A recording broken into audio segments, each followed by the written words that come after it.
Bienvenue, on est au Salon des maires iNews Expérience Client et on va parler du 100% France dans ce secteur. C'est avec Jean Régnier, président, fondateur de Commerce. Bonjour Jean. Bonjour Alexandre. Merci beaucoup d'être sur notre plateau. On est ravis de vous avoir pour parler justement de ce 100% bleu, blanc, rouge. Commerce, justement, c'est la relation client externalisée, mais 100% France. C'est encore possible aujourd'hui de faire du 100% français avec obligatoirement un coût raisonnable par rapport à l'offshore? Alors c'est encore possible, sinon on ne serait plus là. C'est effectivement un chemin difficile, Oui. un chemin de crête, où même les entreprises qui continuent à privilégier le Made in France, au moins certaines d'entre elles nous rappellent régulièrement que des solutions à bas coût ou à moindre coût existent. Elles sont nombreuses, il y a beaucoup de destinations. En Afrique, au Maghreb, à Madagascar. Oui. Et l'écart est très très important. Donc, Alors comment vous faites justement pour être performant parce que vous l'êtes? on vise à l'être parce que forcément nos clients ont des attentes à la fois qualitatives parce que nous sommes les ambassadeurs des marques qui nous font confiance. Donc on doit avoir une sélection et un recrutement particulièrement exigeant.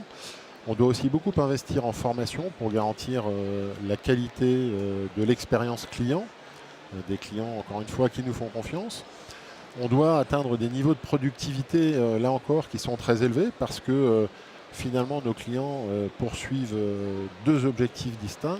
L'un d'entre eux, c'est offrir la meilleure expérience client possible à leurs clients, pour être meilleur que leurs concurrents face à des enjeux d'acquisition, pour être meilleur que d'autres sur les enjeux de développement du portefeuille client, de la valeur du client et sur la fidélisation de leurs clients. C'est une guerre commerciale que se livrent les marques entre elles. Donc maximiser la qualité de l'expérience client et en même temps optimiser les coûts de la relation client. Donc c'est extrêmement tendu parce que, vous l'avez rappelé à juste titre, la concurrence de l'offshore nous fait faire un grand écart dans une proportion à peu près de 1 à 7 dans certains cas. C'est énorme. C'est énorme, ouais. C'est clairement énorme. Donc des clients pour certaines raisons qui peuvent tenir à la localisation géographique de leurs propres clients, à la nature de leurs clients, voire un sujet qui je pense va prendre plus d'importance dans les mois qui viennent, la notion de sécurité et de souveraineté de la donnée. Oui. Considère quand même que de choisir un partenaire tel que Commerce, qui garantit, je dis bien garantit, le 100% Made in France, est aussi un instrument qui leur permet, vis-à-vis de leurs propres clients, de garantir cette souveraineté de la donnée, cette sécurité, et un niveau de communication et de valorisation de leur image de marque à la hauteur de leurs attentes. Alors je ne sais pas si vous le saviez, je ne le savais pas non plus, je l'ai appris récemment puisque c'était sur ce plateau il y a quelques minutes avec Caroline Nadan, la déléguée générale du SPDC, qui me révélait que en fait en offshore, souvent les écrits en français étaient meilleurs que dans l'Hexagone. Alors, je ne peux pas totalement le contester, même si je vais farouchement défendre les solutions françaises. Ouais. Il ne faut jamais sous-estimer la concurrence, et notamment le fait que dans certaines destinations offshore, les populations qui sont recrutées et qui interviennent sur certains centres d'appel, pas tous, loin s'en faut, peuvent dans certains cas avoir un niveau de maîtrise de la langue française et de toutes ses particularités qui est assez élevé. Ouais. Donc ça pose des sujets face au challenge que doit relever l'éducation nationale, que doit relever aussi parfois l'université française et l'enseignement de la langue française, de la posture aussi qu'on a vis-à-vis du monde de l'entreprise. Alors revenons en France et au 100% français. Je crois que vous êtes présent à Nantes, Lille, Toulouse, Aix et Paris. Il y en a peut-être d'autres? Alors, pas dans toutes ces destinations. On est surtout présent en Île-de-France, ouais. À Orsay, où nous avons 2 sites. On est présent également à la porte de Versailles, puisque Commerce a parmi ses clients Viparis. Et nous en sommes très fiers d'ailleurs. Et des équipes qui sont implantées dans les locaux de nos clients dans un certain nombre de cas. D'accord, et de ces régions dont... Enfin, alors, on n'est pas dans les régions que vous avez citées. C'est marrant, il me semblait avoir pris ça sur votre site internet. Non, donc on est plutôt sur les régions où vous étiez, mais pas finalement en province. Alors, pour l'instant, on n'est pas en province. On a choisi d'être proche de nos clients. Là encore, on a été très souvent sollicité par des pôles de développement de certaines régions qui offrent beaucoup de choses. Enfin, ça, c'était avant parce que je pense que ça commence à changer. Nous, on a tenu à être très proche de nos clients pour permettre à leurs équipes de venir au contact des équipes qui leur sont dédiées, être dans la proximité pour renforcer aussi la capacité à co-créer, la capacité aussi à adapter très très vite un certain nombre d'outils, renforcer aussi l'engagement des équipes qui sont, encore une fois, dédiées aux marques que nous servons. D'accord. Et ce sont des métiers où il y a un niveau d'exigence Ouais. très élevé, Ouais. où il y a assez peu de leviers de reconnaissance. Donc le simple fait que nos clients viennent au contact des équipes, travaillent avec elles, contribue beaucoup à la qualité et à la performance de ce que nous sommes collectivement capables de délivrer. Est-ce qu'il s'agit de certains secteurs très précis qui veulent faire appel au 100% français ou on est vraiment diversifié? Alors on est très diversifié, Ouais. Ça peut paraître surprenant. Commerce a des clients dans le secteur public. Alors nous sommes aujourd'hui au Congrès des maires de France et des intercommunalités et je les salue et je pense que certains d'entre eux devraient faire appel des acteurs comme Commerce 100% Made in France. Mais nous avons, et nous en sommes très fiers, la Tour Eiffel parmi les clients de Commerce. Nous avons aussi le centre Georges Pompidou. Ça nous donne une dimension culturelle dont on essaie de s'inspirer régulièrement. On a aussi des agences régionales de santé. Et pour faire bonne mesure dans le secteur privé, nous avons des acteurs alors comme le CNAS, qui est présent d'ailleurs à quelques mètres de nous sur ce salon, beaucoup d'acteurs du développement durable, des acteurs qui sont éco-organismes eux-mêmes. Donc je suis allé saluer certains de nos clients comme Citeo, comme Valobat, comme Alcom. Qui sont des entreprises nouvelles en plein développement et qui sont très en ligne avec l'ADN et les valeurs de commerce. Et ça, je pense aussi que c'est quelque chose de très important. Puis après, nous avons des acteurs assez historiques comme venteprivée.com, que tout le monde connaît sous le nom de VP aujourd'hui, comme Cultura, donc on est très présent dans le secteur du e-commerce, ou des secteurs que je qualifierais de plus traditionnels, je ne sais pas si le terme est adapté, mais comme Velux, comme Vipari, comme Acova, et beaucoup d'autres encore, des clients dans le secteur des mutuelles également. Nous sommes passés à en saluer quelques-uns qui étaient présents également à ce salon. Alors si on devait lister quelques avantages du 100% français, et pour, entre autres des entreprises qui se poseraient la question. Alors parmi les avantages, on rappelle souvent aux chefs d'entreprise, et on a sans doute raison de le faire, que la RSE c'est une responsabilité sociétale et environnementale. Et que je pense que quand on fait le choix d'une Made in France, quelque part, on peut être assez fier de ce choix qui est un choix que je qualifierais de courageux parce que la guerre commerciale est difficile. Donc on ne cherche pas forcément à maximiser les profits à court terme.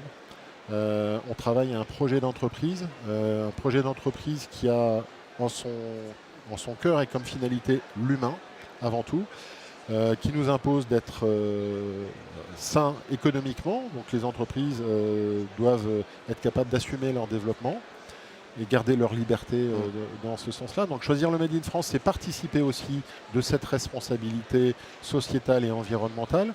C'est faire le choix aussi, je pense, au travers de la proximité, puisque nos collaborateurs sont du même village, entre guillemets, ils baignent dans le même bain culturel, sociétal, linguistique. Donc je pense que ça contribue à optimiser la qualité de la communication, parce qu'on se comprend mieux d'emblée. Je pense que ça valorise mieux l'image de marque de nos entreprises et clientes, les grandes marques qui nous font confiance. On sait tout l'investissement qu'il faut faire pour construire une marque et une image de marque de qualité. On sait qu'elle peut être ruinée en assez peu de temps. C'est vrai. Donc c'est un choix qui est extrêmement important. On parle assez rarement des coûts de la non-qualité, mais on pourrait rester ensemble un long moment cet après-midi pour en parler. Je pense aussi que la question, encore une fois, de la souveraineté de la donnée est quelque chose de très très important, qui rejoint ce que j'évoquais à l'instant, les coûts de la non-qualité, et pas seulement.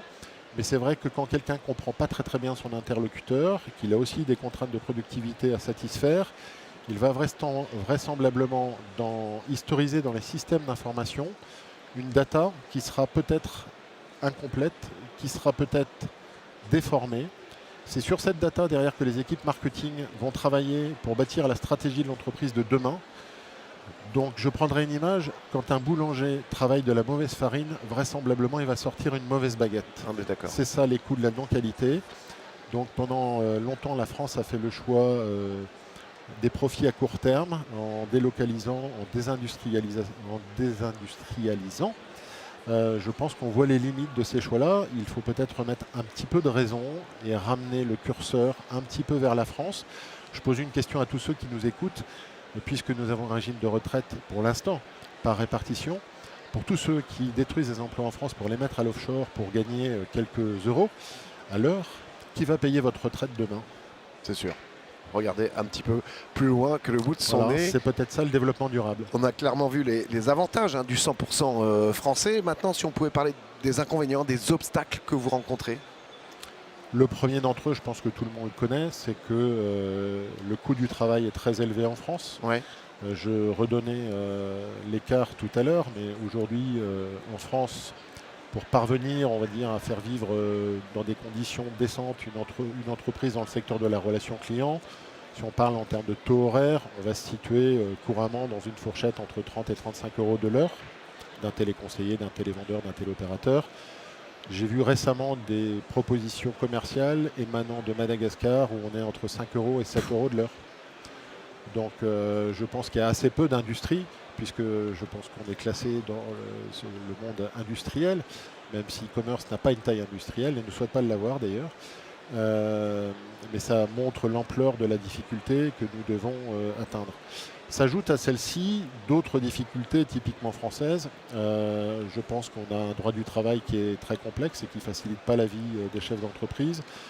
Malheureusement, on a vu des entreprises quitter le territoire hexagonal parce que même quand on avait sur la base du volontariat des collaborateurs souhaitant choisir plutôt le travail du week-end, pour ne pas dire du dimanche, ben non, le législateur en France empêche les gens de faire ce qu'ils veulent. Alors je croyais qu'au fronton de nos bâtiments publics, le premier mot écrit était le mot liberté. J'aimerais bien que ceux qui nous dirigent et qui font les lois s'en rappellent de temps en temps et regardent ce qui est inscrit au fronton des monuments publics. Combien de collaborateurs actuellement chez Commerce? Aujourd'hui, environ 400 collaborateurs et on reste en progression cette année et on espère que cette belle aventure va continuer. Commerce va fêter prochainement ses 20 ans. Donc on est raisonnablement confiant parce que notre marché continue à se transformer. Le phénomène de concentration s'est poursuivi. Donc quand deux acteurs fusionnent, ça veut dire qu'il y a un concurrent en moins. Et celui qui reste est beaucoup plus gros. Ouais. Ça ne fait pas forcément l'affaire de tout le monde. Donc coucou, on est là et on sait offrir des solutions très agiles, très sur mesure et très durables à nos clients. Et on espère qu'un certain nombre d'entre eux vont, comme on dit élégamment, reconsulter le marché. Et on espère que peut-être un certain nombre d'entre eux nous rejoindront. On voit aussi que l'intelligence artificielle va transformer les métiers et le nôtre en particulier. Beaucoup d'acteurs sont devenus très gros en allant chercher ce qu'on appelle le niveau 1, donc les interactions les plus simples. Ensuite, ils sont allés les mettre à l'offshore.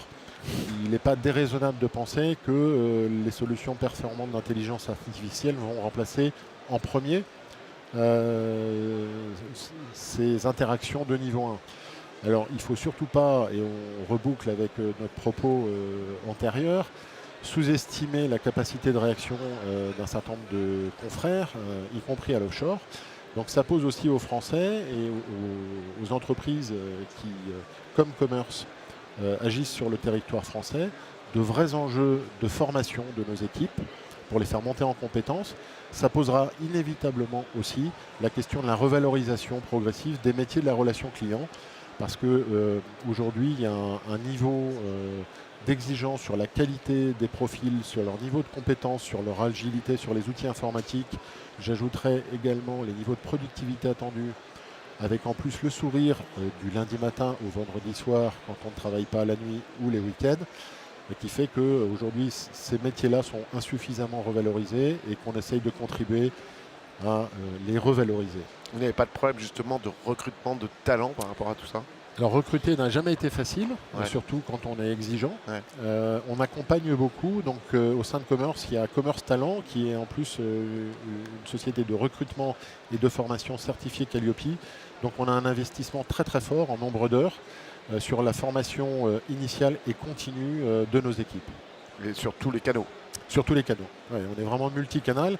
Et pour certains de nos clients, donc toujours dédiés, et pour certains de nos clients, on est également multilingue avec, dans certains cas, des collaborateurs natifs. Quels sont les défis que vous allez devoir relever l'année prochaine, enfin c'est demain, 2025, par rapport à la situation politique qui, on le sait, est instable, mais aussi économique? Alors, les défis sont importants parce que et sont assez nombreux. Sur le plan économique, on va essayer de préserver nos marges. Donc voilà, il y avait des débats et je pense que Caroline Adam, juste avant moi, a dû exprimer le combat qu'elle mène pour toute la filière professionnelle et pour faire comprendre qu'on ne peut pas indéfiniment augmenter les charges supportées par les entreprises parce que nous, on est déjà tellement, pour prendre une expression couramment entendue, à l'os dans nos métiers qu'il n'y a plus rien à gratter. Ah oui. Et donc on sait très bien que quand le législateur rajoute encore des charges, forcément on est contraint de discuter avec nos clients pour voir dans quelle mesure ils peuvent accepter que ces charges leur soient répercutées. Je connais assez peu de clients qui se précipitent pour dire oui en pareil cas. Donc ça c'est un enjeu, l'enjeu économique reste effectivement important. Si on pouvait également simplifier le droit du travail, je pense que il y a du potentiel pour faire revenir un certain nombre d'acteurs si on assouplissait un petit peu en préservant les droits des salariés et la qualité de vie au travail de nos collaborateurs parce que, je le redis, je l'ai toujours écrit dans nos métiers, une bonne expérience collaborateur conditionne une bonne expérience client. Dans nos métiers, ce sont des métiers difficiles où il y a peu de facteurs de revalorisation, donc soyons extrêmement attentifs à nos équipes. Il faut vraiment les accompagner et les protéger. Donc il y a ces enjeux de formation et d'assouplissement du droit du travail en le faisant de manière concertée pour que chacun y trouve son compte, mais qu'on évite de perdre des emplois. J'adresserai aussi un message puisque nous sommes aujourd'hui entourés de représentants de la puissance publique. Je pense que nous pourrions être encore plus aidés parce que chaque consommateur est un acteur et que tout acheteur de la puissance publique a peut-être la capacité d'orienter ses choix, tout en respectant bien entendu le droit européen et le droit français, mais dans certains cas, de faire un peu plus d'efforts pour tenter d'adresser les projets vers des entreprises 100% françaises. Et quand je dis 100% françaises, ce n'est pas uniquement le fait que le site soit en France. C'est aussi que les actionnaires sont en France et payent leurs impôts en France. Parce que ce critère n'est pas toujours pris en compte et je pense qu'il le devrait. Vaste programme. Pour terminer, Jean Régnier, président fondateur de Commerce. Une question un petit peu canaille de ma part. Pourquoi avoir un nom anglais quand on œuvre sur le 100% français? Alors, c'est une très très bonne question qui m'a souvent été posée. Vous savez, quand on crée sa boîte, d'abord, c'est pas évident de trouver un nom qui soit disponible. Parce que certaines grandes entreprises ont déposé pléthore de noms et il devient difficile d'en trouver un. Donc j'en notais un certain nombre, je regardais s'ils étaient disponibles, beaucoup ne l'étaient plus, certains ne me plaisaient plus. Et un jour j'ai trouvé Commerce et j'étais à la naissance de mon projet et on a toujours une grande ambition. Et je me disais d'ailleurs qu'un jour peut-être cette entreprise pourrait travailler à l'international. Ce qui était le cas, figurez-vous, puisque j'ai créé Commerce en 2004 en France. J'ai aussi créé Commerce en Russie en 2007. Où j'ai eu jusqu'à 500 salariés. Et toujours dans le même modèle de proximité, donc on n'intervenait que sur le marché russe. Et je rassure tout le monde, tout s'est toujours très très bien passé, avec une éthique que j'ai rarement vue. Donc voilà, cette aventure s'est terminée pour des raisons que vous devinez. Et donc j'ai transmis mes parts à titre gratuit à ma directrice générale associée. Donc Commerce aujourd'hui opère sur la France et uniquement sur la France et a choisi effectivement ce positionnement du 100% service France garantie, du Made in France. On est partenaire des forces françaises de l'industrie. Donc on est très engagé. Si je devais reprendre l'image d'un assureur, une belle mutuelle que tout le monde connaît, qui je crois c'est auto-déclaré ou nommé assureur militant. Voilà, on est un prestataire un peu militant, engagé, et ça ne fait pas de nous les premiers. Et on s'en fiche. Ce qu'on veut, c'est écrire des partenariats durables avec nos clients, avec lesquels on partage une même vision d'un projet relation client. Et on partage les mêmes valeurs. Et surtout, on veille à les mettre en pratique. Sans écart entre les beaux discours dans les conférences marketing et autres salons et les actes qu'on pose derrière. Voilà. Vaste programme, comme vous le disiez. Jean Régnier, merci infiniment. Merci à vous. Merci à vous de nous avoir suivis. On se retrouve très bientôt sur un News Expérience Client. En attendant, prenez soin de vous. Ciao.